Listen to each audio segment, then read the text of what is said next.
So now we have clear objectives through the SMARTY model.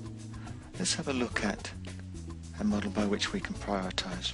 Now prioritisation becomes very simple when we understand exactly what our objectives are. We're very, very clear on what our objectives are, because we're then going to prioritise against those objectives.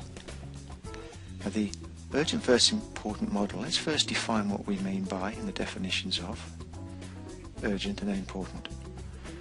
Where are we defining important here? Important things are those that contribute significantly to our overall objectives. They have high value. I'll just say that again. Important things are those things that contribute significantly to our overall objectives. They have high value.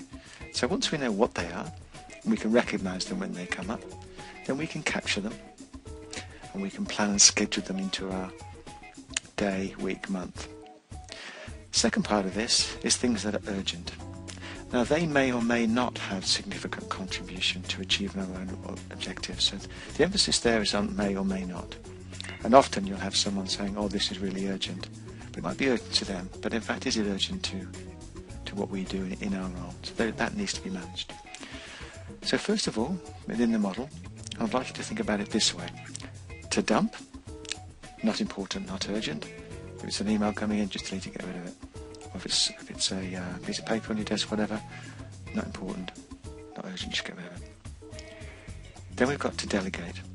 Now these are things that may be urgent for somebody else, but not so important for us. And we can either delegate down, across or up.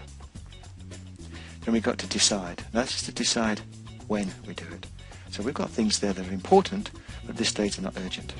They're important, so we capture them, get them onto our to-do list or get them into our appointment schedule, and make sure that we do them at the appropriate time. Don't leave them, because if you leave them, they're going to move up into the final quadrant there, which is both important and urgent. This is the stress area. This is the area as much as possible we want to try and stay out of. Things that absolutely have to be done before we leave work at the end of the day. So that's our important versus urgent model.